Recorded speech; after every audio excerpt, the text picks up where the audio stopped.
Ubah sencalang lengdo ubolong kotong juga sang United Democratic Party ulah tap kerteng mentak kesengi apa DC office Shillong. Hakani kejing li tap kerteng lah senang langru do presiden juga parti ubah men ba lengdo menteri juga saka jela ubah polong do rengkat bat kiwi dia kini ilam juga sang UDP. Laban kedua hang ni baya kini ke election labu ban pulang no ka 10 tarik jong umrah jemang arjar pulai hadi kejing klat no jong kotong juga UDP ubah SDA lengdo ubah klat no haka 4 tarik orang pang arajar arpulai nyos ni syuaban long ke election. Habekan mungkin untuk khabar ubah sencalang lengdo oleh tu ba ulami pri haka jaka jong ki jong u ban pendap yagi babon ki kam ngamar kejing penjat kejing penpra jong du MLA ubah mentang ubah samnin malengyang ba udon kejing ke pas kamru ba ki pa ba kan aga jing kersan u ngamar kejing tumu kolong bantai special day and also an acute moment of nostalgia remembering my uncle late HDR Lingdo, who was here 2 months before filing his nomination papers.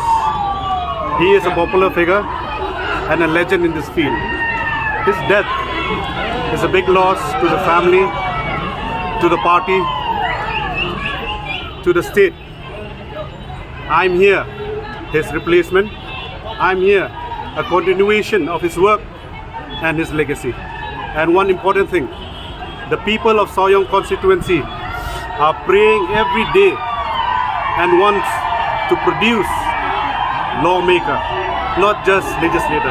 Legislator who will speak in the assembly, legislator who will voice out the people's pain and grief. The youth are angry. People are watching. I'm being watched as I speak. Serious bills and subjects are being moved in the assembly like the last session. We need intellectuals to speak and debate for better laws, for the betterment, for the future, for the security, for the safety, and for the welfare of the people of the constituency, the state, and also for Kari Bat Kajat Bandril. Thank you. But getting into Pajbama with the people's faith and love, their enthusiasm, along confident look at Tabungan job.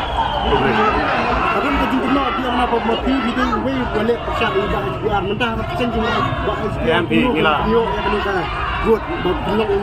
MP kata tiga day takam kabarim ikini tu kini jonga udo senam jonga pitang na kerteng ru sinshar kupar roy lingdo thaba ka kerteng pedeng ru kupar roy dei Maheh jonga ba ini kerteng kupar roy don kupar roy lingdo mga sinshar kupar roy lingdo thaba don you kan ong ba ini na performance sang ba samlin Ari ang pediay sa pangalay ng kaliang ang pediay din I'm confident I will move on and I know I'm confident I'll win this election.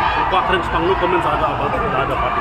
Ba SDR report when you file the nomination iyong in fix the damage na le do ka ano to biru bin ye na kaju chunang so idu kini jongan ilong hi bai kane ka bomanta I have repair ilong but repair the damage done by the last ex MLA so menta ru ngade continuation jungi ngade sai beteng jungi pon pe ki mati ki jungi ki marim ki kam ki vision ki jungi ngadi continuation ya kam jungi publish bot yeah thank you